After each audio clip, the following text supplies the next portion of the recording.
자, 할렐루야. 이번 시간이 맨 마지막 시간인데요. 우리가 모든 일이 그렇잖아요. 맨 마지막이 참 중요합니다. 유정의 미를 거둬야 되는데 하나님께서 마지막 강의에 더 전보다 기름 부으셔서 마지막 강의를 통해서 로마서의 모든 말씀들이 다른 사람이 아니라 우리 각 사람 심령에 정말 쏟아 부어지기를 주님의 이름으로 축원드립니다. 그래서 로마서의 말씀을 듣고 난 다음에 이제는 각자가 주 안에서 어떤 삶을 살아야 되냐는 얘기 안 합니다. 성령께서 여러분 로마서 말씀을 통해서 이 마지막 시간을 통해서 우리 한 사람이 얼마나 중요하고 사람이 중요한 것을 분명히 알려줄 겁니다.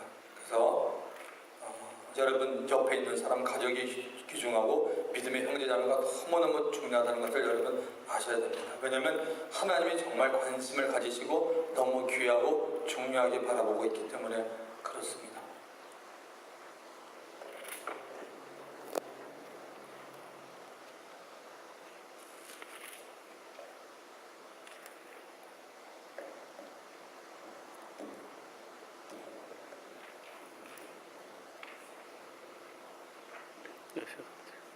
자, 이제 로마서 14장, 15장, 16장을 같이 이제 여러분 우리가 봅니다. 자, 이게 칠판을 좀 보시기 바랍니다. 사람,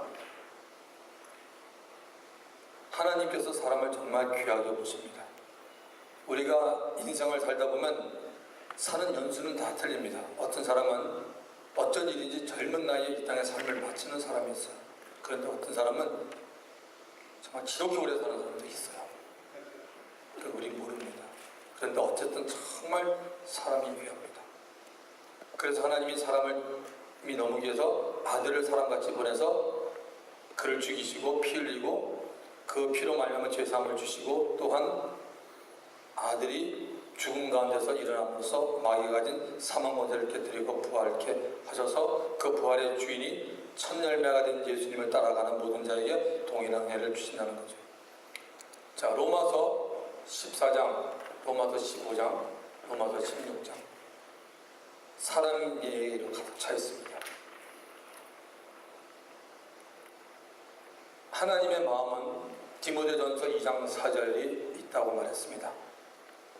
요한복음 3장 16절은 모든 사람이 다 아는 말씀이죠. 근데 요한복음 3장 16절에는 양육해라는 말씀은 나오지 않습니다.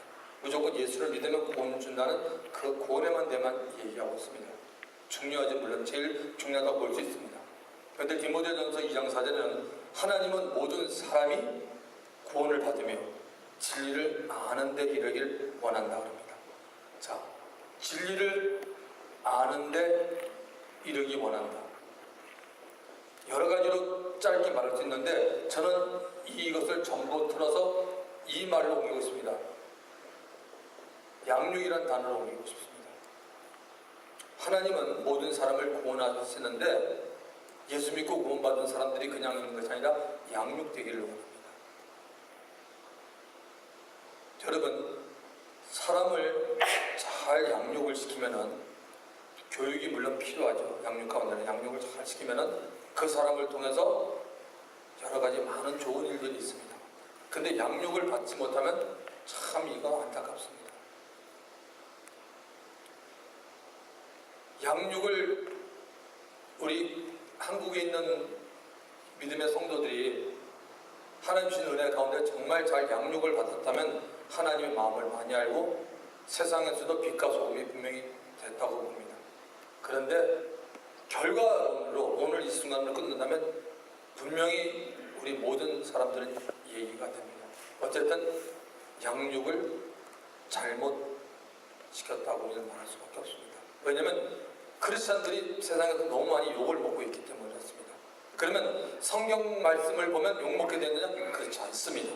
그렇지만 분명히 하나님은 정확히 말씀하셨는데 그 말씀을 대변하는 자들, 양육하는 사람들, 또 양육받은 사람들의 뭔가가 좋지 않았다는 것을 말하고 있습니다. 자, 로마서 14장에 보면은 사도 바울이 두 종류의 사람을 말하고 있습니다.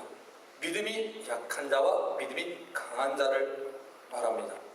자, 어디나 모이는 공동체는 믿음이 약한 자가 있고 믿음이 강한 자가 있습니다. 로마서 4장은 전체적으로 바울의 본문은 뭐냐면 유대인 문제 때문에 쓴 겁니다. 왜냐하면 먹는 문제가 등장합니다. 유대인들은 레위기서 11장의 말씀에 근거하여 정한 음식, 부정한 음식에서 철저했습니다. 지금도 여러분들이 이스라엘을 여행하시다 보면 이스라엘 그 공항을 들어갈 때 보면 그 사람들이 이렇게 먹는 것 때문에 뭘 가지고 간다 그럴 때 그분들이 체크하는 게 뭐냐면 바로 율법의 근거에서 그 체크를 하고 있습니다. 그만큼 유대인들은 영적인 눈을 뜨지 못하기 때문에 하나님이 말씀한 자체 깊은 뜻을 모르고 글자 그대로 해석을 해버린 것입니다. 자, 양육이 굉장히 중요한데 교회 안에는 두 종류의 사람, 예수 믿는 사람들에는 믿음이 있는 사람과 믿음이 있는데 연약한 사람, 강하지 못한 사람이 있다는 겁니다. 유대인들이 그랬습니다.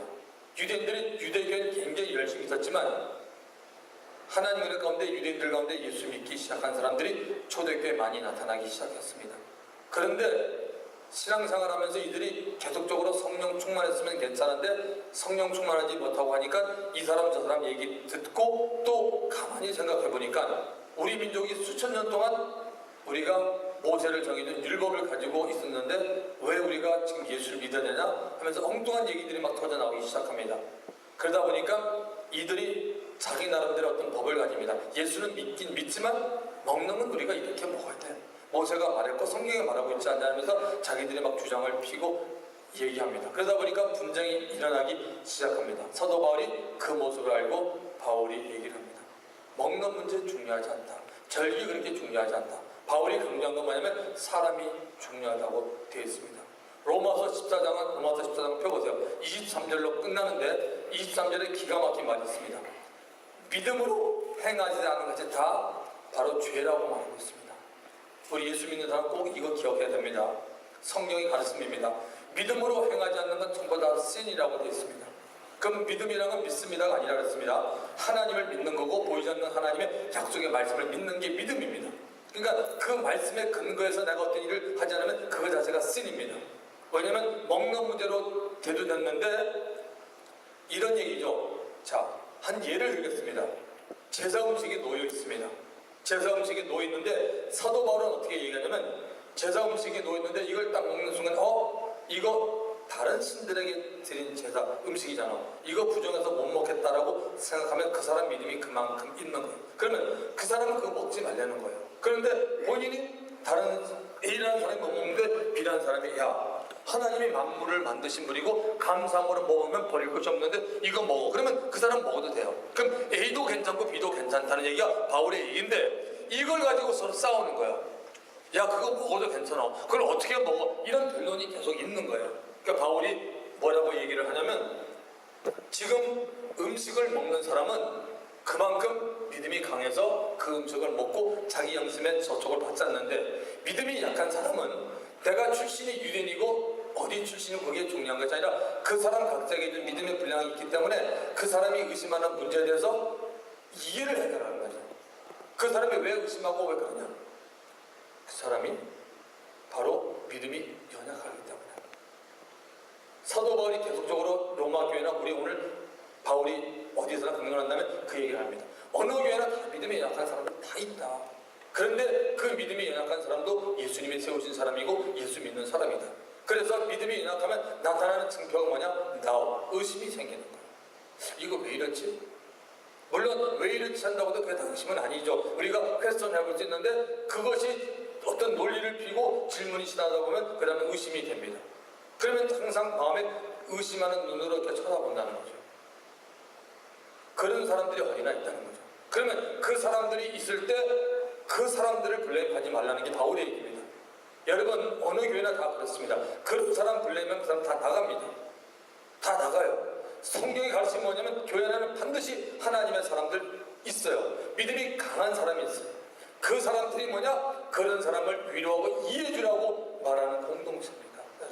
로마서도 강력하게 주장하고 있습니다.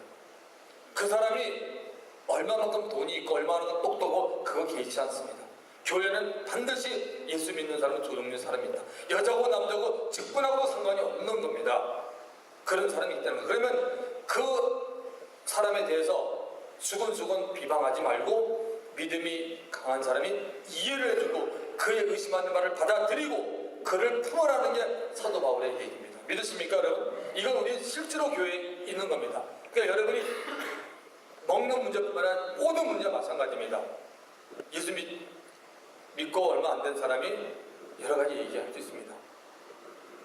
뭐 이런 얘기도 할 수 있겠죠. 목사님, 제가 아틀란타에서 이런 교회를 다녔습니다. 어떤 분이 한국에서 이민을 왔습니다. 한국에서 제가 이러이러한 교회를 다녔는데 우리는 교회에서 예배드릴 때 이렇게 되는데 이 교회는 왜 그렇습니까? 그럴 때 거기서 쏘지 말라는 얘기죠. 이해를 해도 왜? 그분도 한국에 있을 때 아틀란타에 있을 때 하나님께 예배를 분명히 드린 사람이라는 것이죠. 아멘입니까 여러분?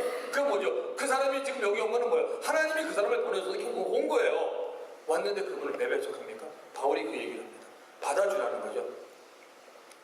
왜? 아직까지는 믿음이 강하지 않겠다. 믿음이 있는 사람은 절대 그런 얘기 안 합니다. 아, 여기는 또 이렇게 예배 드리는 거다 하는데 꼬치꼬치 이렇게 하는 사람은 뭐예요? 그 사람이 그렇게 하는 부분에 대해서 믿음이 연약하기 때문에 그걸 내가 비판하지 말고 받아주라는 겁니다. 그래서 이런 말하죠. 로마서 14장 8절인가요? 너희가 살아나 죽으나 주를 위해서 살아. 그러니까 너희가 살아도 주를 위해서 살고 죽어도 주를 위해서 죽어라. 그 얘기를 하죠. 살아 죽으나 우리는 뭐예요? 주의 것이라도. 아마 이 복음성가가 찬송가도 이게 있다고 저는 봅니다. 이런 찬송이 있죠. 원래 찬송은 늘 하잖아요. 그런데 찬송으로 그 가사로 끝납니다. 근데 살지 못하죠. 이 부분을 어디까지? 로마서 15장 3절까지 얘기합니다. 바울이 로마서 14장 23절에 끝나고 15장 1절, 2절, 3절까지 얘기합니다. 믿음이 연약한 자, 강한 자가 있다. 문제는 뭐냐? 품어주라. 품지 않으면 안 된다는 거죠. 그래서 교회 안에는 믿음이 강한 자 있다. 그래서 아까 제가 말씀드렸지만 사람 문제, 양육의 문제입니다. 처음부터 양육을 잘 시켜놨으면 아 그렇구나. 권사님, 집사님, 우리가 이렇게 주님 안에서 말씀을 양육받아서 이것이 그냥 어떤 이론으로 끝나는 게 아니라 결국은 언젠가 하나님이 때가 되면 사람들이 올 건데 올 때 권사님, 집사님 지금 말씀으로 은혜 받고 우리 같이 은혜 받고 변화된 만큼 그분들을 품어주라고 하나님 주신 건데 나는 나만 하면 된다. 그건 상관없다고 하니까 결국 뭐죠? 하나님이 기뻐하는 일이 아니라 악한 형들이 기뻐하는 일을 공동체인 교회에서 이루어지고 있다고 바울이 안타까운 심정으로 말하고 있는 부분입니다. 자, 로마서 14장을 한번 펴보시기 바랍니다. 제가 좀 읽겠습니다. 믿음이 연약한 자를 너희가 받으라 그럽니다. 그의 의심하는 바를 뭐예요? 비판하지 말라.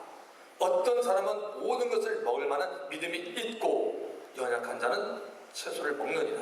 먹는 자는 먹지 않는 자를 업신여기지 말고 먹지 못하는 자는 먹는 자를 판단하지 말라. 이는 하나님이 저를 받으셨습니다. 먹는 문제 유대인들이 많이 가졌기 때문에 이 문제를 다룬 겁니다. 남의 하인을 판단하는 너는 누구냐? 그 섰는 것이나 넘어지는 것이 제 주인에게 있으면 저가 세움을 받으리니 이는 저를 세우시는 권능이 주께 있음이니라. 혹은 이날을 전날보다 낮게 여기고 혹은 모든 날을 같게 여기나니 각각 자기 마음에 확증하지니 나를 중히 여기는 자도 주를 위하여 중히 여기고 먹는 자도 주를 위하여 먹으니 이는 하나님께 감사하며 먹지 않는 자도 주를 위하여 먹지 아니하며 하나님께 감사하라. 어디에 포인트가 맞춰져 있어요? 하나님에게 맞춰져 있습니다. 우리 중에 누구든지 자기를 위하여 사는 자가 없고 자기를 위하여 죽는 자가 없도다. 우리가 살아도 주를 위하여 살고 죽어도 주를 위하여 죽나니 그러므로 사나 죽으나 우리가 주의 것이로다. 이 말씀 여러분 믿고 계시죠? 이를 위하여 그리스도께서 죽었다가 다시 살아섰으니 곧 죽은 자와 산 자의 주가 되려 왔습니다. 네가 어찌하여 너의 형제를 판단하냐? 어찌하여 내 형제를 업신 여기느냐? 우리가 다 하나님의 심판대 앞에 서리라. 기록되었을 때 주께서 가라사대 내가 살았노니 모든 무릎이 내게 꿇을 것이요 모든 혀가 하나님께 자백하리라 하였느니라. 이러므로 우리 각인이 자기 일을 하나님께 직구하리라. 그런즉 우리가 다시는 서로 판단하지 말고 도리어 부딪힐 것이나 거칠 것으로 형제 앞에 두지 않을 것을 주의하라. 내가 주 예수 안에서 알고 확신하는 것은 무엇이든지 스스로 속된 것이 없어되 다만 속되게 여기는 그 사람에게는 속되니라. 만일 식물을 인하여 네 형제가 근심하게 되면 이는 네가 사랑으로 행치 아니함이라. 그리스도께서 대신하여 죽으신 형제를 너 내 식물로 망하게 하지 마라. 그러므로 너희의 사는 것이 비방을 받지 않게 하라. 이렇게 나온 다음에 유명한 로마서 14장 17절이 나온 거예요.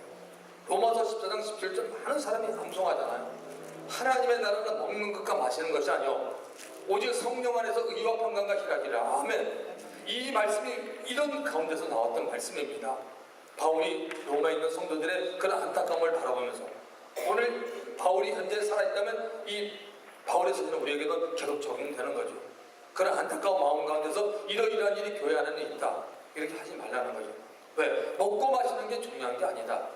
바로 우리는 하나님 은혜 가운데 성령 안에서 우리가 살 때 성령께서 우리를 통해서 의와 평강과 희락을 외쳐준다는 것이죠. 이 로마서를 기록한 사도 바울이 1년 6개월을 지냈던 고린도 교회에 보낸 첫 번째 고린도 교회 10장에서 고린도전서 10장 너무나 유명한 말씀이죠. 너희가 먹든지 마시든지 무엇하든지 다 뭐요? 하나님의 영광을 위해서 하라. 참 중요한 말씀이죠. 너희가 먹든지 마시든지 무엇을 하든지 다 하나님의 영광을 위해서 하라. Whether you eat or drink, whatever you do, do it all for the glory of God. 하나님의 영광을 위해서 하라고 말하고 있습니다. 먹든지 마시든지 무엇을 하든지. 여러분,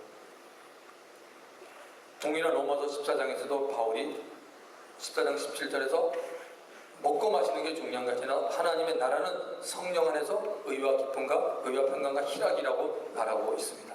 그리고 18절에 참 중요한 말씀이 있습니다. 로마서 14장 18절 꼭 기억하셔야 됩니다. 이로써 그리스도를 섬기는 자는 하나님께 기뻐하심을 받으며 사람에게 칭찬을 받느니라. 이게 여러분 신앙생활의 열매고, 이 사람 신앙생활 잘하는 아닌 사람은 이걸로 판단이다, 이걸로 알 수 있습니다. 지금 로마서 14장에는 같은 믿음이 안에서 형제 자매의 문제였습니다. 믿음이 강한 자, 적은 자, 의심하는 자, 이런 부분에서 공동체에서 잘 다스리라고 말합니다. 믿음이 있는 사람이 그들을 위로하고 그들을 포옹하고 그들을 갖다가 섬기고 그들을 정죄하지 말라고 합니다. 그리고 난 다음에 그리스도를 섬기는 사람들은 두 가지가 나타난다. 먼저 그리스도를 섬기는 사람은 하나님께 기뻐하심을 받는다. 아멘입니까? 그 다음에 또 뭐냐면 사람들에게 칭찬을 받는다. 하나님 안 보이세요? 그런데 사람은 분명히 보입니다. 사람은 보여요. 그런데 사람에게 칭찬을 받는다 그랬어요. 이 부분을 오늘 맨 마지막인 로마서 16장의 하이라이트입니다. 16장을 가지고 여러분과 같이 공부를 좀 할 겁니다. 로마서 16장에 정확하게 사람들이 나옵니다. 우리가 나중에 주님 앞에 서는 날 주님이 분명히 우리들에게 얘기할 부분이 이 부분이라고 저는 믿습니다. 하나님을 기쁘시게 할 뿐만 아니라 사람들에게 칭찬을 받았다. 공동체를 원하는 거죠, 주님이. 여러분, 이 세상에 한 사람이 살면은 교회가 필요가 없어요. 한 사람이 산다면 사랑이 몰라요. 뭘 어떻게 알아요? 대상이 없는데, 나를 사랑해 줄 사람이 없고 내가 사랑할 사람이 없는데, 사람이 없어. 사람이 여러분 얼마나 중요합니까? 하나님은 우리를 그만큼 사랑하십니다. 오죽하면 요한일서 4장 20절에도 뭐라고 말하고 있습니까? 네가 하나님을 정말 사랑하는데 네 눈에 보이는 형제를 네가 사랑하지 못하면 너 하나님 사랑하는 것은 뭐예요? 헛것이다, 거짓이라고 말하고 있습니다. 사랑한다고 얘기는 하죠. I love you God, I love Jesus Christ. 우리 얘기 얼마든지 합니다. 근데 실질적으로 사랑하면 그 증거가 뭐냐? 옆에 있는 공동체 사람들이 있습니다. 그 사람들을 품고 사랑해라고 우리에게 분명히 성경은 말합니다. 그래서 사람에게 칭찬을 받는다. 자, 계속해서 보시면은 이러므로 우리가 화평의 일과 서로 덕을 세우는 일을 힘쓰나니. 여기도 보면 서로라는 단어가 나왔습니다. 아까 전번 시간에 제가 로마서 12장 10절에서 9절 10절에서 여러분에게 말씀드렸습니다. 적어도 예수 믿는 사람들은 서로 존경해라 그랬습니다. 뭔가 서로 힘을 쓰고 서로를 해버렸습니다. 먼저 해버렸습니다. 기다리지 말고 먼저 베풀고 먼저 존경하라고 그랬습니다.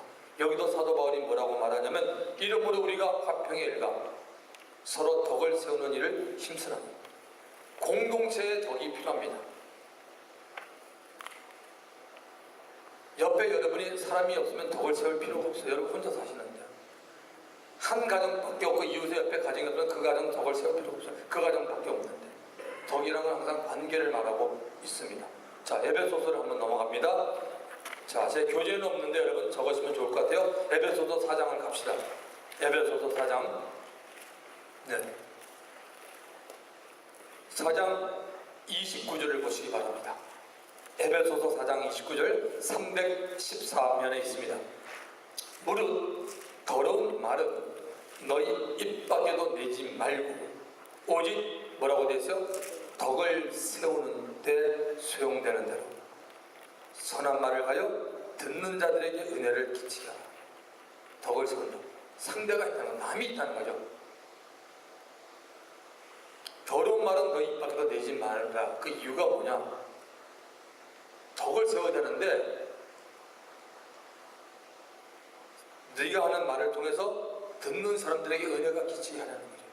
그런데 이 부분이 안 되는 사람은 30절에 하나님이 이렇게 말합니다. 하나님의 성령을 근심하시게 하지 말라. 우리의 일상적으로 쓰는 그 언어가 얼마만큼 중요합니까? 하나님이 다 듣고 있지 않습니까?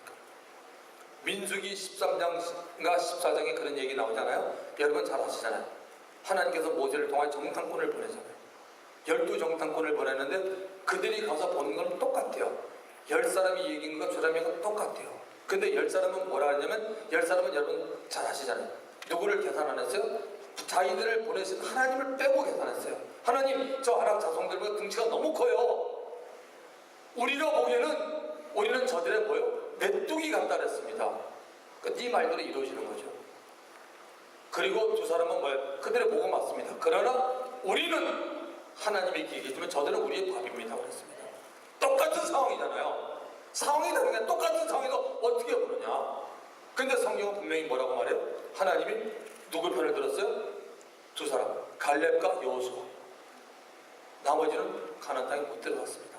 그 일로 인해서 이스라엘 백성들이 뭐죠? 40일 정탐했는데 하루를 1년에서 40일 40년 동안 그래서 이스라엘 백성들이 광야 생활하게 된 겁니다. 그만큼 하나님이 택한 백성들은 누구를 의뢰해야 돼요? 우리를 택해 준 자, 하나님을 철저하게 기대해야 돼요. 그 부분을 놓치면은 사실은 신앙이 위험한 겁니다. 항상 우리가 내가 정말 주님을 붙들고 있느냐, 그걸 꼭 기억하셔야 돼요.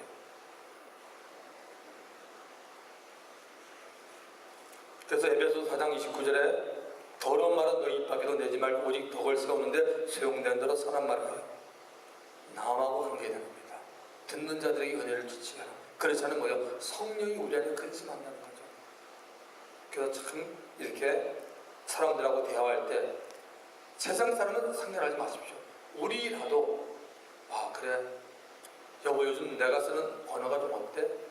나 이상하게 좀 감정이 좀 안 좋아. 좀 거친 것 같은데 여보 내 이러면 안 돼. 서로 가정에서 이런 얘기 좀 주고받으면서 왜? 당신이 지금 집에서 이렇게 말하지만 이게 밖에 나가서는 안 쓸 것 같아?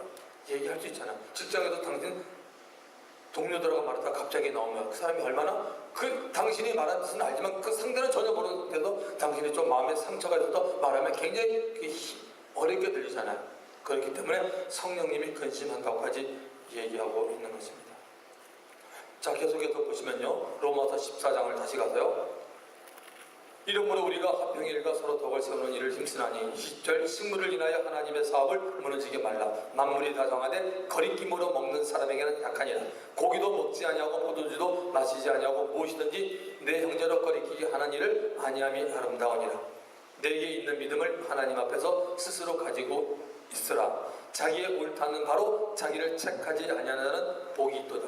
의심하고 먹는 자는 정죄되었나니 이는 믿음으로 쫓아하지 아니한 영광이라. 믿음으로 쫓아하지 아니한 모든 것이 뭐요? 신, 죄라고 말합니다. 그래서 우리는 처음부터 하나님 은혜 가운데 믿음으로 시작해서 믿음으로 마쳐야 됩니다. 사도 바울이 고백하지 않습니까? 디모데후서 4장에서 바울이 자신의 삶에 대해서 고백하면서 내가 선한 싸움을 싸우고 나의 달려갈 길을 마치고 믿음을 지켰다고 말합니다. 믿음을 지켰으니 이제 후로는 나옵니다. 하나님 나에게 상 주신다. 믿음을 지켰다. 이 믿음을 지키지 않는 건 뭐죠? 그게 바로 종교입니다. 습관적으로 합니다. 참 무섭습니다. 그래서 여러분, 믿음, 정말 하나님 앞에 은혜를 구하시고 하나님 믿음을 달라고 계속 우리가 말씀을 듣지만 또 믿음 달라고 계속 구하셔야 됩니다. 15장 1절에 보면 우리 강한 자가 마땅히 연약한 자의 약점을 담당하고, 다시 한번 말하네요. 우리 강한 자가 마땅 당연하다는 겁니다. 연약한 자의 약점, 연약하니까 그만큼 약점이 있는 걸 담당하고 자기를 기쁘게 하지 않을 것이다. 어떤 사람들은 참 얄미운 사람이 있어요. 남의 약점을 다 그렇게 깨는 사람이 있어요. 정말 그러면 안 돼요, 여러분. 세상 사람들은 그렇게 놔두지만 성경의 가르침이 그렇지 않잖아요. 마땅히 연약한 자의 약한 점을 강한 자가 담당하는 거예요. 그걸 덮어주려는 거죠. 자기를 기쁘게 하지 아니할 것이다. 우리 각 사람이 이웃을 기쁘게 하되 선을 이루고 덕을 세우도록 할지니라. 로마서가 점점 끝을 내면서 계속적으로 바울이 강조하는 게 여러분 뭡니까? 이러이러한 걸 우리가 다 알았으면 점점 가서 뭐죠? 이웃관계를 계속 잘하라고 바울이 우리에게 이해하고 있습니다. 왜? 끊임없이 사람이 모는 공동체는 분란이 일어나고 많은 문제들이 생기고 있는 걸 바울은 봤습니다. 로마에 있는 성도들의 문제를 들었고 바울이 1차, 2차, 3차, 3교 여행을 다니면서 개척하고 교회를 써 말씀을 가르치면서 수많은 사람들을 만나고 하면서 이런 문제를 봤기 때문에 그가 편지에다가 쓴 겁니다. 그리스도께서 자기를 기쁘게 하지 아니하셨나니 기록된 바 주를 비방하는 자들의 비방이 내게 미쳤나이다 함과 같으니라. 예수님이 자신을 기쁘게 하는 삶을 살았지 않았잖아요. 자신을 보내신 하나님 아버지를 기쁘게 하는 삶을 살았잖아요. 그 참 고난의 삶이었습니다. 그것처럼 우리도 그런 모습으로 살아가고 얘기하고 있는 것입니다. 자, 이제 교재를 한번 보시기 바랍니다. 강의 7강 39페이지입니다. 자, 우리가 성경 말씀을 읽었는데 그 말씀을 조금 풀어놓은 문제들이 여기 있으니까 한번 제가 읽겠습니다. 강의 7강. 자, 로마서 14장은 형제를 비판하지 말고 덕을 세움에 대한 권면입니다. 교회 안에는 믿음이 약한 자와 믿음이 강한 자가 있습니다. 당시 로마 교회 내는 유대인과 이방인과 심각한 갈등을 일으켰던 문제를 유대인의 절기를 지키는 문제, 이방 신전에서 제사에 사용됐던 고기를 먹는 문제들이 있었습니다. 이에 바울은 본장에서 그러한 문제들로 인해 서로 비판하거나 판단을 해서 상대를 시험에 빠뜨리지 말고 서로 이해하고 용납함으로 성령 안에서 의와 평강과 희락을 위해 덕을 세우라고 강조를 하고 있습니다.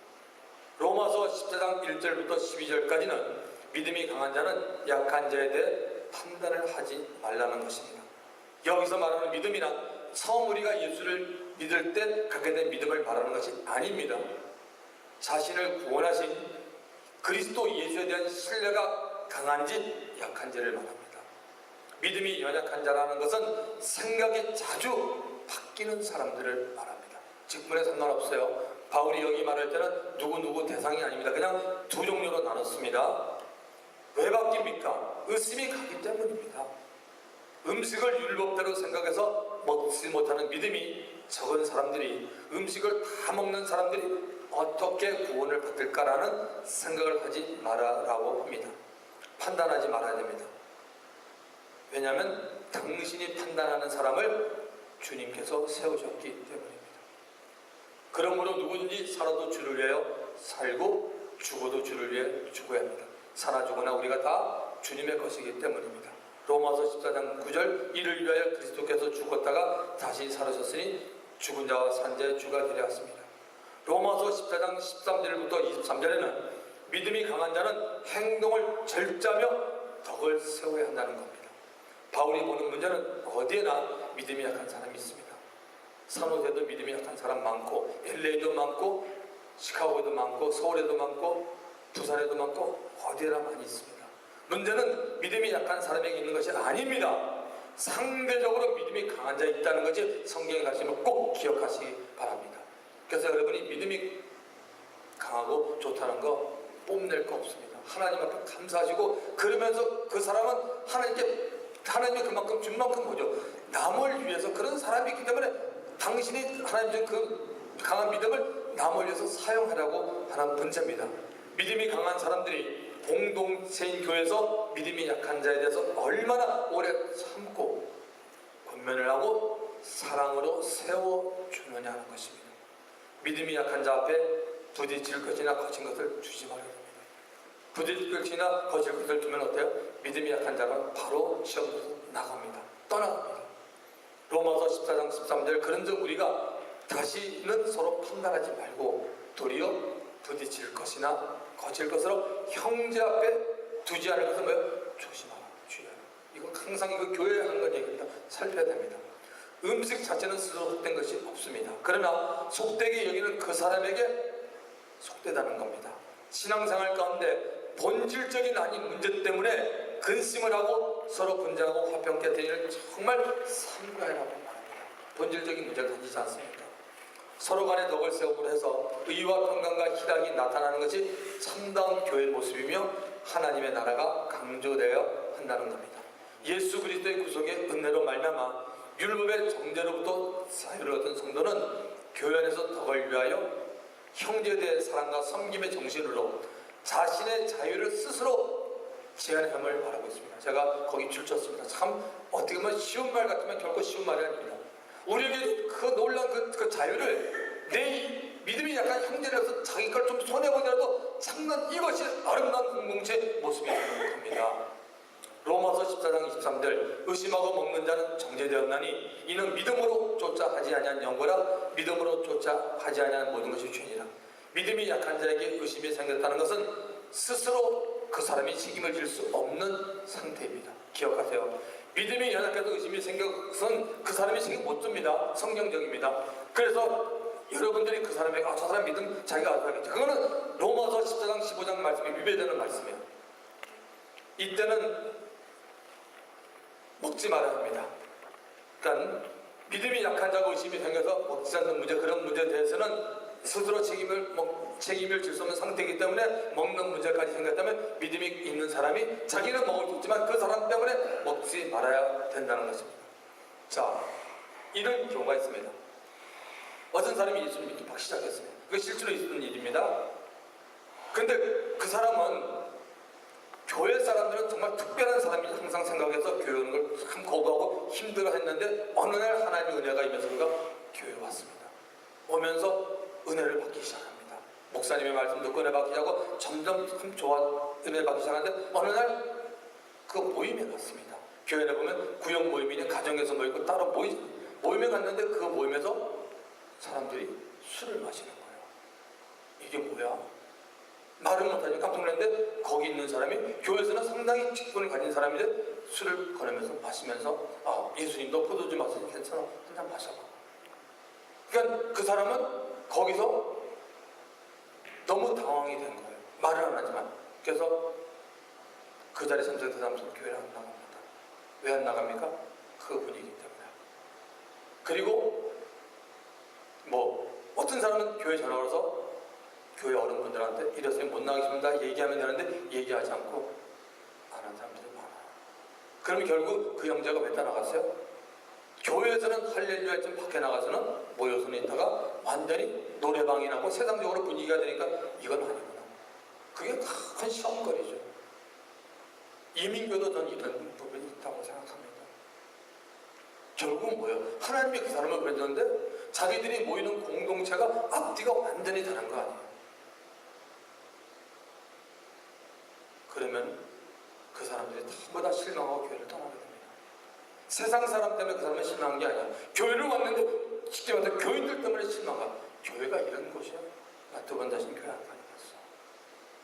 그래서 우리 예수 믿는 사람들이 술 이런 거 하지 말아야 됩니다. 어떤 사람들은 청년들 간데 성경책을 들으면서 목사님 성경에 술 마시지 말라고 하는 게 어디 있습니까? 없지 않습니까? 자기들이 얘기합니다. 그래서 술을 조금 마셔도 되지 않습니까? 이렇게 얘기하면 웃으면서 성경 몇 개를 제가 보여주면서 네 양심대로 해라. 너 지금 나한테 물어서 지금 나를 갖다 걸고 지금 넘어지니? 그럼 내가 뭐 이렇게 먹는 걸 허용하면 이성태 목사님 먹어서 먹는 거 먹지 말라면 목사님 먹지 마. 나하고는 상관없어. 성경 말씀을 주면서 이 양심에 접촉되면 그렇게 해야 된다. 보면은 바울이 디모데에게 한 얘기인가요? 있죠. 보면은 너 자주 나는 위병이 나니까 너 좀 포도주를 좀 마셔서 고쳐라. 그러면 그 당시에 볼 때 그게 필요했던 부분입니다. 그거 하나를 딱 하고 난 다음에 에이 스테이크 먹어도 우리 와인 마셔. 괜찮아. 포도주 마셔서. 이렇게 나가면 여러분 그게 걷잡을 수 없는 리밋이 없는 어디까지 나가야 됩니까? 술 마시지 말라고 되어 있습니다. 술 취하지 말라. 그러니까 한 잔이 두 잔을 마십니다. 결국은 두 잔이 석 잔을 마시고.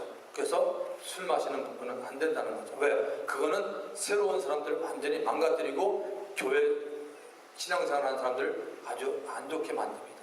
제가 지금 술이라는 한 문화를 가지고 얘기했지만 술뿐만 여러 가지 많은 부분을 여러분이 생각해 보면 알 겁니다.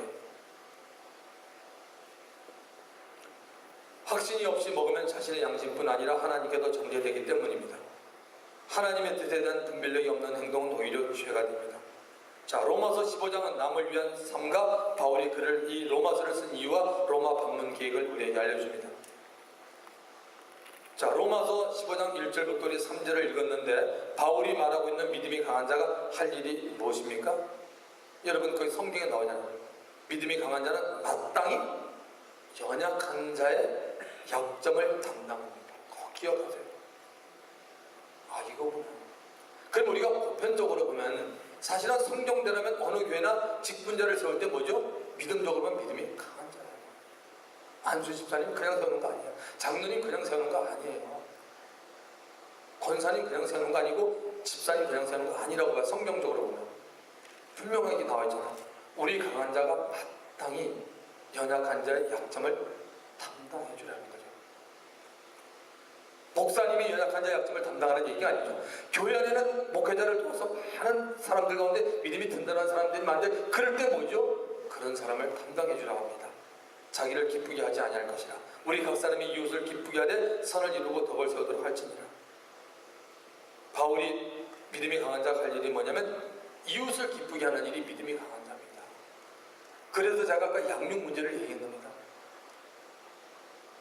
여러분 양육이 된다는 것은 정말 영적으로 너무너무 프라우드한 일입니다. 영적으로 보면. 그런데 육신적으로 보면 어떻게 보면 좀 세상적인 표현하면 좀 쪼다가고 바보 같아야 돼요. 여러분 예수 믿는 사람은 좀 바보가 돼야 됩니다. 정말 여러분 아멘. 예수 믿으니까 바보가 돼야 된다는 거예요. 예수 믿으니까 딴 게 아니에요. 그 뭐냐 이런 사람이 있기 때문에 그런 사람 앞에서 내 핏대 세우고 주장하다 이건 당신 틀렸다 이렇게 하나씩 해보세요. 네, 알겠습니다. 정말 마음에 답답하네요. 저도 지나오면서 제가 평신도 때 시카고 때 많이 그랬던 것 같아요. 믿음이 연약한 자가 사실 주위에 많았는데 그땐 제가 넘어서 말씀도 모르대죠. 막 신나고 기타 들고 막 다가 전도하고 막 주여 주님 때문에 나가 주님 없으면 죽겠나이다 막 이러고 막 외칠 때인데 사실은 그런 것 때문에 물론 주님과 관계와 전도할 때는 좋았지만 교회 안에서도 공동체 모이면서 아마 틀림없이 이성태, 형제 이성태 집사 주장이 강했을 거예요. 그때 상처받은 사람들은 많다고 생각합니다. 누누이 이름은 거론할 수 없지만 그게 성경적이잖아요. 많은 사람들이 여러분 밖에 나와서 안 믿는 사람이 여러분한테 뭐라 할 때 여러분 그거 상처받았다고 하는 얘기 들어본 적이 없습니다. 여러분 그렇게 못합니다.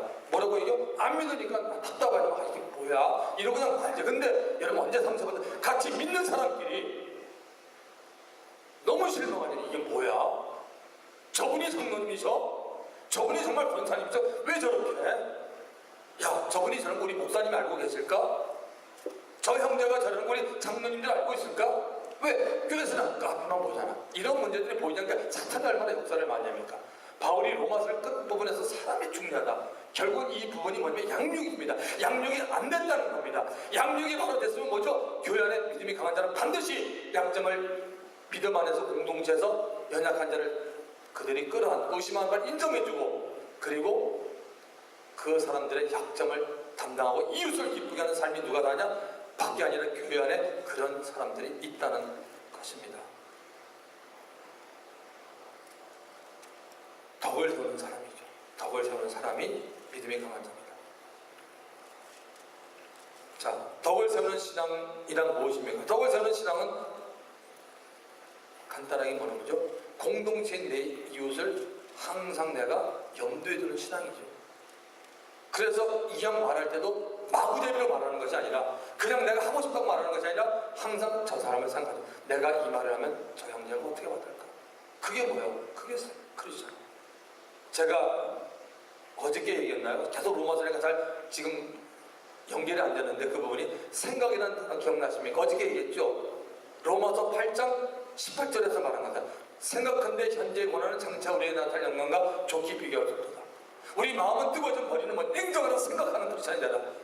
계시록 2장을 보면 에베소 교회가 처음에 나옵니다. 에베소 교회가 하나님 앞에 주님 예수님 앞에 너무너무 잘했어요. 영적으로 충만했고요. 악한 자들 갖다 물리쳤고 정말 거의 완벽한 교회. 예수님이 너무 칭찬한 교회인데 주님이 그러나 한 가지 책망을 하셨다. 뭐죠? 너희가 첫사랑을 버렸다 그랬잖아요. 그때 주님이 뭐죠? 너희가 어디서 떨어진 것을 뭐 생각하고 생각이라는 단어가 먼저 나온다고 제가 어저께 굉장히 강조했어요. 그런 다음에 뭐요? 회개라. 회개가 먼저 아니에요.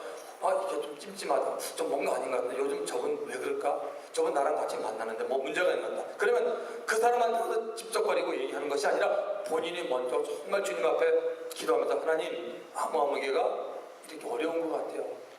저를 만날 때 안 그런데 어떤 문제죠? 주님, 이거 아마 저는 모르지만 제가 어떤 문제가 있지 않았나고 주님 앞에 엎드리는 거죠. 그러면서 한번 생각을 해보는 거죠. 그때 그거구나. 그러면서 먼저 하나님 앞에 회개하고 나가면요, 딱 그 사람 만나면요, 하나님 그 사람 마음 딱 풀어줘요. 우리는 너무나 성경의 가르침대로 하고 내 생각, 내 고집대로 하기 때문에 일이 헝클어집니다. 사단이 너무 좋아하겠죠. 왜? 사단은 하나님의 뜻대로 자기는 실패합니다. 사단이 지금까지 인류 역사 속에 다 지배하고 이겼습니다. 딱 질문이 하나 있죠. 누구죠? 하나님 아들 예수님에게 졌습니다. 다른 말로 하면 예수님 뭐였죠? 예수는 100% 하나님한테 절대적으로 순종한 분입니다. 할렐루야. 순종은 여러분 최고입니다. 순종은 사단 다 쫓겨나갑니다. 우리가 결국 뭐예요? 사단은 머리 크게 하고 순종 못하게 만들잖아요. 그러니까 영적 전쟁에서 늘 기도는 이만큼 했지만 그 행 분량만큼 우리가 걷지를 못하는 거죠. 자, 로마서 15장 4절이 우리에게 알려주는 교훈은 뭡니까? 무엇이든지 전에 기록한 바는 우리 교훈을 위하여 기록된 것이니 우리로 하여금 인내로 또는 성경 안위로 소망을 가지게 합니다. 로마서 15장 4절은 구약 성경을 지금 바울이 말하고 있습니다. 구약 성경은 결국 우리에게 뭘 되면 거울의 역할을 하고 우리로 하여금 인내하고 우리에게 안위를 주면 소망을 가지는 게 구약 성경이라는 겁니다. 왜? 구약 성경의 주인공은 누구죠? 메시아 예수 그리스도입니다. 구약 성경의 결국은 그 주인공. 그래서 구약 성경은 모든 이스라엘 백성들이 했던 모든 것들은 그들의 삶은 우리하고 동떨어진 삶이 아니라 우리하고 절대적으로 연관되는 삶이라고 말합니다. 그래서 우리에게는 큰 거울이 되죠. 그 부분을 고린도전서 10장에 정확히 말합니다. 고린도전서 10장을 지금 안 보고도 아시는 분은 안 열어도 되지만 잘 모르는 분은 열으세요. 고린도서 1장 1절부터 12절까지 정확히 나와 있습니다. 고린도전서 10장 1절부터 12절. 자, 로마서 다음에 고린도전서가 나오는데 한번 봅시다. 뭐라고 되어 있나?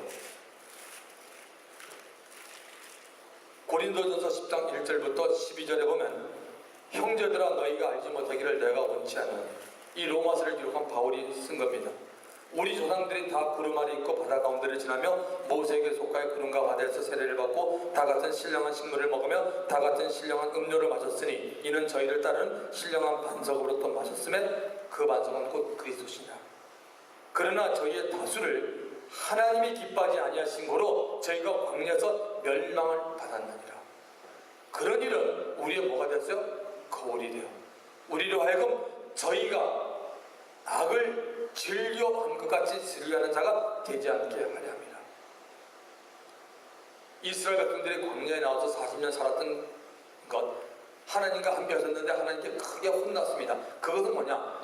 이스라엘 백성만을 위한 것이 아니라 오늘 신약에 사는 우리 모두에게 큰 교훈 깨달음을 준다는 거죠. 우리에게 거울이 된다고 말하고 있습니다.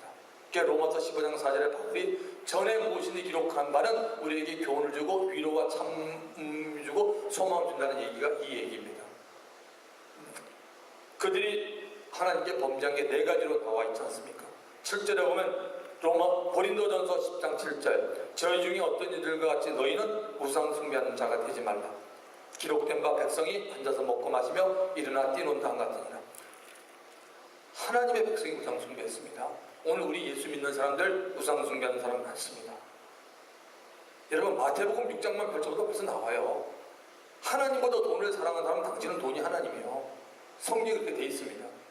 우리 신약에 사는 사람들은 뭐 우상 숭배 안 하는 것 같지만 우리가 다른 종교를 안 하지만 우리 삶 자체에서 자식을 사랑하면 좋은데 하나님보다 더 사랑합니까? 당신은 자식이 우상입니다.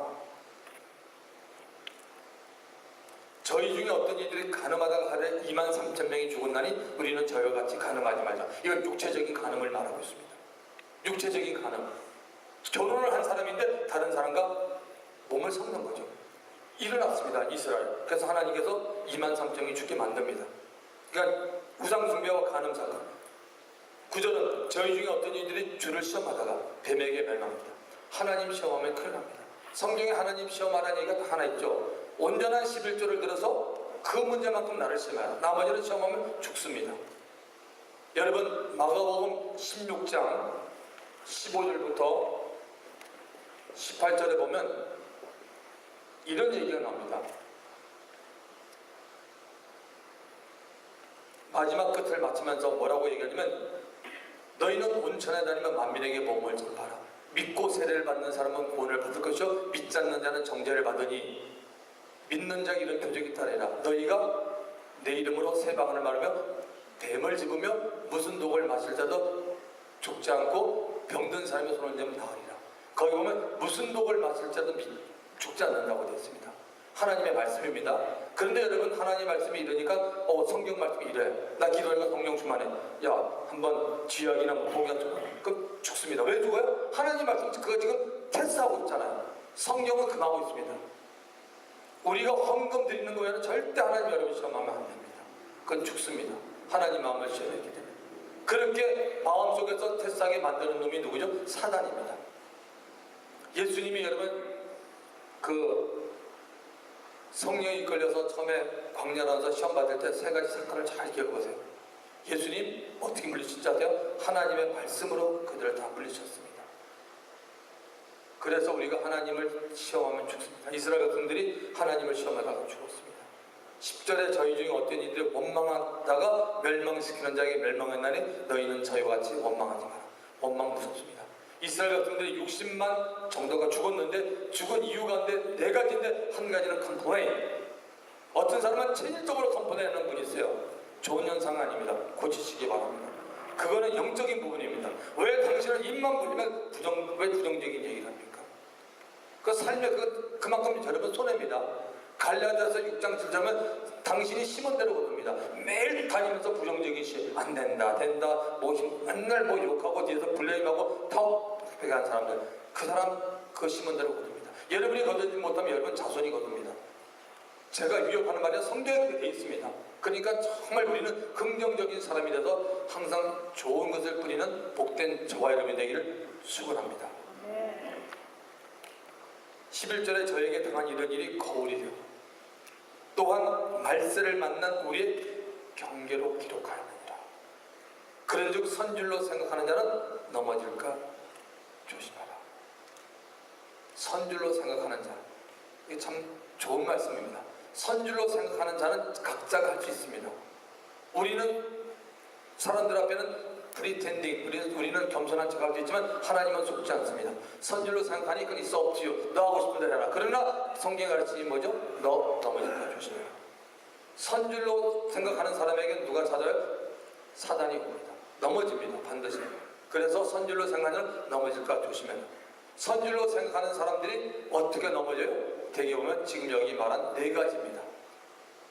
지금 광야에서 하나님께서 하나님 앞에 잘못 쓴 사람들 네 종류가 나오잖아요. 원망한 사람들, 하나님을 시험한 사람들, 간음한 사람들, 그리고 우상숭배한 사람들. 그래서 여러분 잘 보세요. 참 이게 참 신기한 거예요. 하나님을 결코 눈을 못 펴요. 언젠가는 하나님 그 사람 다 뒤집어 버립니다. 사람들이 놀라죠. 오!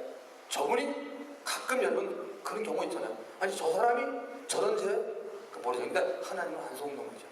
참고 있다가 하나님 터뜨리죠. 왜? 하나님의 영광을 나타내고 사람들로 하여금 웨이크업 정신 차리기 위해서. 뭐 그런 사건들이 가끔 있잖아요.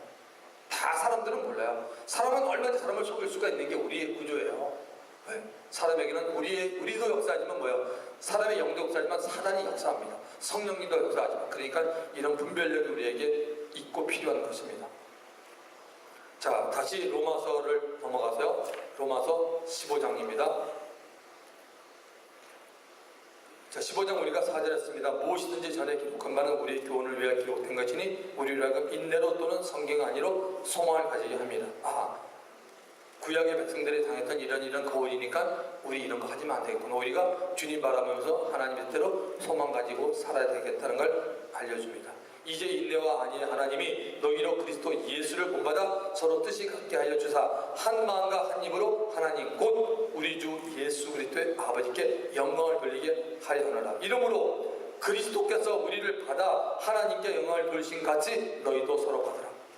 바울이 지금 믿음이 약한 자 강한 자 얘기하면서 서로가 다 받아주려는 거죠. 왜? 믿음이 강한 자 너도 처음부터 네가 믿음이 강했던 것이 아니라 예수님이 너를 받아줬고, 지금 현재 의심하는 너도 결국은 주님이 받아줬기 때문에 너희가 서로 주님을 생각하면서 받아주라라고 말하고 있는 부분입니다.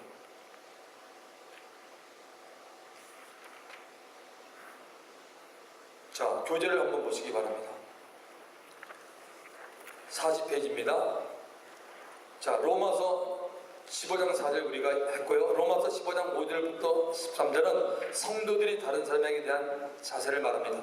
그리스도께서 유대인과 이방인들 모두를 받아주셨듯이 서로가 서로를 받아주어야 한다는 것입니다. 주의 백성과 함께 즐거워해야 됩니다. 로마서 15장 10절부터 보면 또 가로되 열방들아 주의 백성과 함께 즐거워하라 했으며 또 모든 열방들이 주를 찬양하며 모든 백성들이 저를 찬송하라 하였으며, 거기 제가 성경 구절을 적어놨습니다. 시편 18편 43절부터 49절, 사무엘하 22장 1절부터 51절. 열방이 주를 찬양하며 모든 백성들이 다 주를 찬송해야 합니다. 시편 117편에 기록되어 있습니다.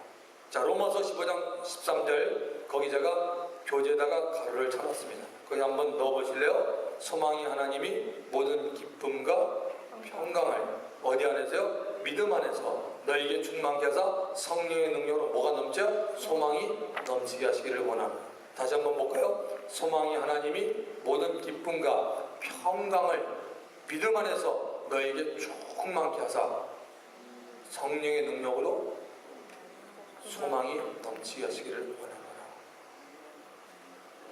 자, 41페이지 보시면 로마서 15장 14절부터 21절은 이방인의 사도로서 바울의 임무를 말합니다. 자, 로마서 15장 14절부터 좀 읽겠습니다. 성경을 펴보세요. 내 형제들아, 너희가 스스로 사람이 가득하고 모든 지식이 차서 능히 서로 권하는 자임을 나도 확신한다.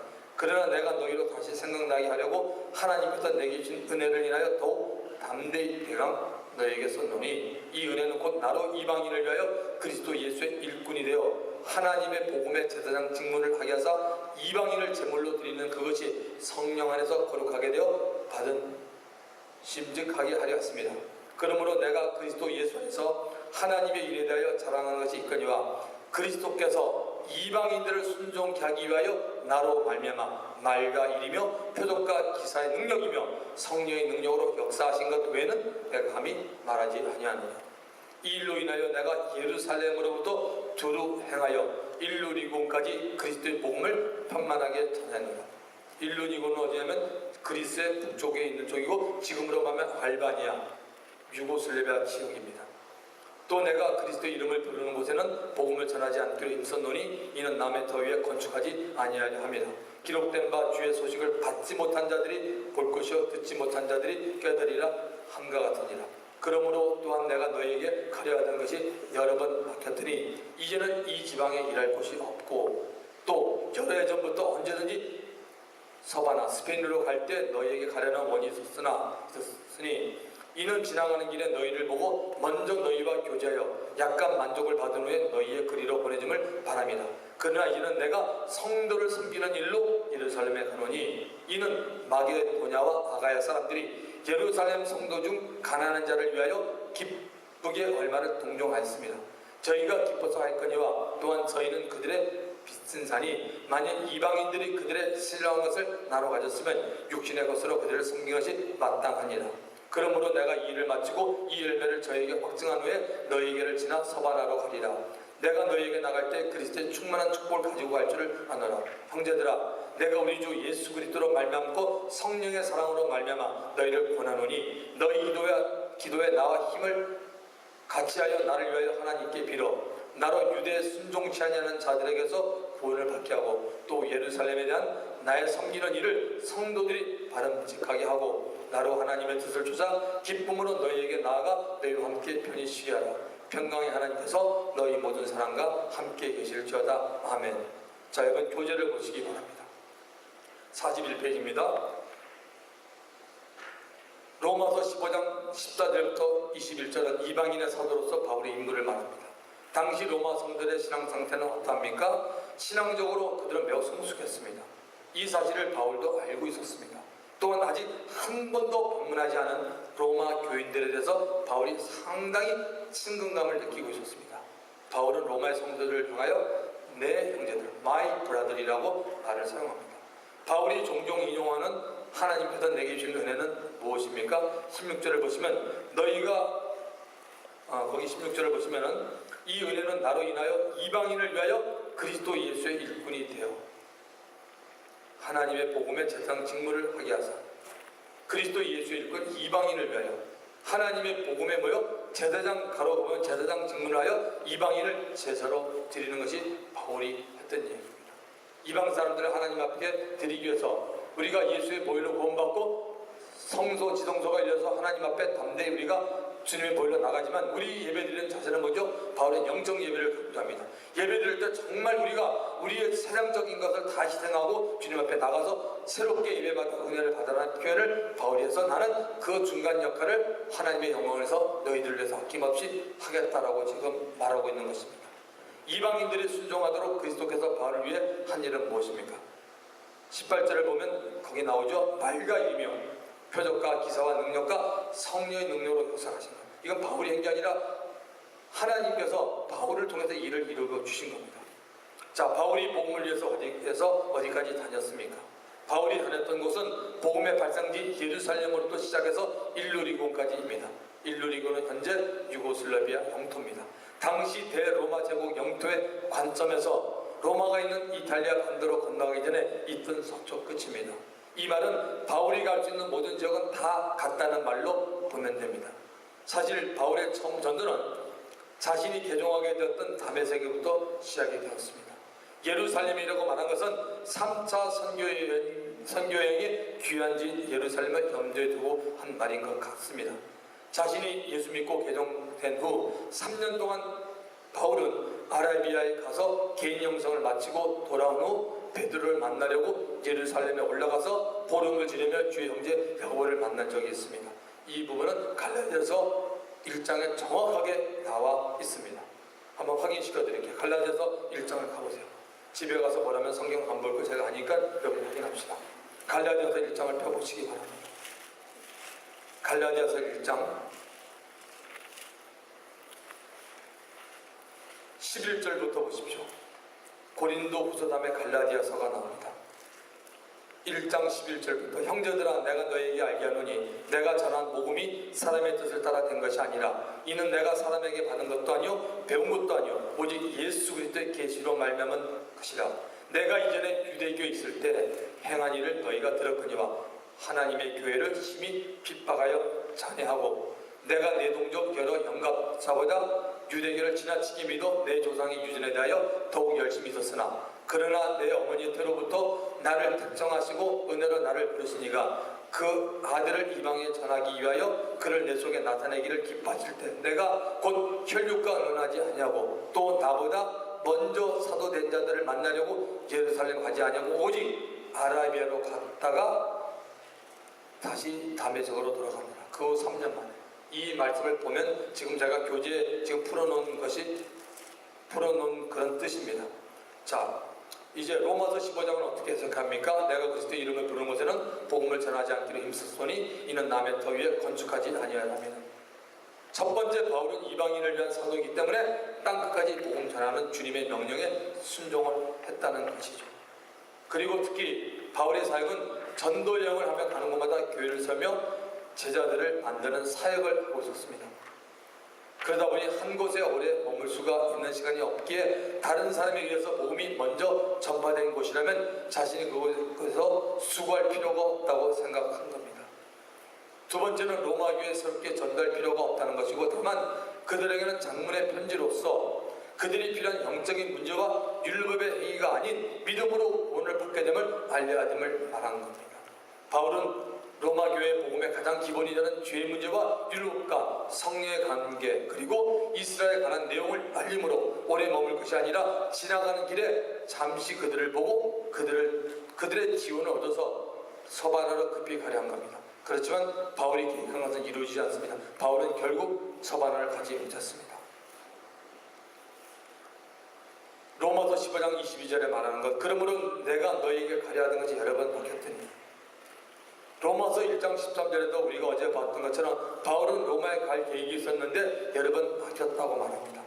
형제들아, 내가 여러 번 너희에게 가고자 한 것을 너희가 모르기를 원치 않으는 이는 너희 중에서도 다른 이방인 중에와 같이 열매를 맺게 함이로되 지금까지 길이 막혔다.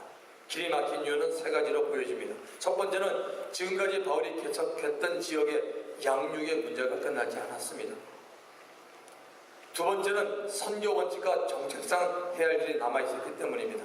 바울은 사람을 세우는 문제, 그리고 직분자, 재정 문제, 구제 가난한 교회를 도와야 되기 때문에 그 문제도 바울은 염두에 두고 있었습니다.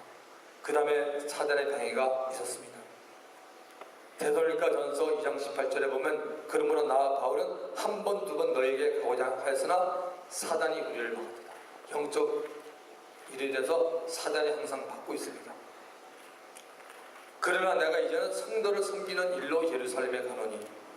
이사야서 62장 2절의 말씀을 보면 이방인들이 이스라엘 자손이 예물을 드린 같이 예루살렘에 와서 하나님께 예물을 드린다는 말씀을 드리기 위해서라고 말합니다. 마게도냐와 아가 지방에 있는 성도들이 가난했던 예루살렘 교회를 위해서 헌금을 보태는 것을 바울은 중요하게 보았습니다. 이 부분은 제가 조금 그냥 편하게 얘기해 드릴게요. 이거 여러분 잘 아셔야 됩니다. 자, 물질에 대해서 이런 부분이 있습니다. 이방 사람들은 먼저 예수님을 몰랐어요. 그들이 예수님을 알게 된 것은 궁극적인 이유가 뭐냐면 유대인들이 있었기 때문에 그렇습니다. 아까 우리가 로마서 11장에서 참감람나무와 돌감나무 얘기를 했습니다. 바울이 안타까운 심정으로 말했습니다. 너희가 이방 사람들이었는데 너희 돌감나무에서 가지를 꺾어버리고 얼마를 하나님은 참감나무 이스라엘에서 얼마를 지어버리고 거기다 심었다고 말합니다. 그러면서 이방인들에게 어떻게 말하냐면 이방인 너희들은 유대인들이 있었기 때문에 너희가 예수를 믿게 됐다고 말합니다. 그래서 지금 현재 예루살렘에 있는 성도들은 참 굉장히 힘들었습니다. 물질적으로 가난했습니다. 바울이 뭐라고 얘기했냐면 너희 마게도냐 아가야 이 사람들은 다 이방 사람들입니다. 너희가 나를 통해서 복음을 듣고 예수 믿게 됐는데 너희들은 빚을 졌다. 지금 너희들은 예루살렘에 있는 형제들이 너무너무나 물질적으로 어려운데 너희들은 갚을 게 뭐냐? 너희들은 쉽게 말해서 영적인 은혜를 입었는데 영적인 은혜가 유대인으로부터 왔기 때문에 너희는 유대인에게 빚을 졌다. 그렇기 때문에 그 빚을 너희들이 가지고 있는 물질을 통해서라도 그들을 도와주라고 말했고 그 당시에는 여러분 은행이 있습니까? 뭐가 있습니까? 계좌번호가 없습니다. 바울이 직접 그 돈을 들고 와서 예루살렘에다가 전해줬습니다. 그래서 바울은 예루살렘의 성도들로 하여금 또 말합니다. 너희들이 지금 다른 교회에서 물질을 받는 것에 대해서 너무 정말 자존심 상하고 하지 말라는 거죠. 왜? 하나님의 섭리와 뜻이라는 거죠. 너희를 통해서 복음이 나갔기 때문에 당당히 너희는 물질적으로 받을 필요가 있답니다. 그것을 개인적으로 쓴 편지가 뭐죠? 유명한 빌레몬서입니다. 빌레몬서가 딱 한 장이 그렇게 되어 있습니다. 빌레몬서가 우리에게 너무 중요한 것을 알려줍니다. 바울이 감옥에 들어갔는데 어느 날 오네시모라는 친구가 들어왔어요. 그 가만히 대화를 나눠보니까 이 오네시모가 어떤 친구냐? 남의 주인의 명을 도둑질해서 들어왔습니다. 그래서 대화를 나눠보니까 너 주인이 누구냐 보니까 주인이 빌레몬이라고 합니다. 바울이 깜짝 놀랍니다. 뭐? 빌레몬? 바울이 너무 빌레몬을 잘 압니다. 왜? 바울이 영적으로 키웠던 사람 중에 한 사람이 빌레몬입니다. 빌레몬은 돈이 많았어요. 그리고 권력도 갖고 있고 나중에 빌레몬은 자기 집에서 교회를 가축하게 되는 사람이 됩니다. 그래서 오네시모에게 얘기합니다. 오네시모 걱정하지 마라.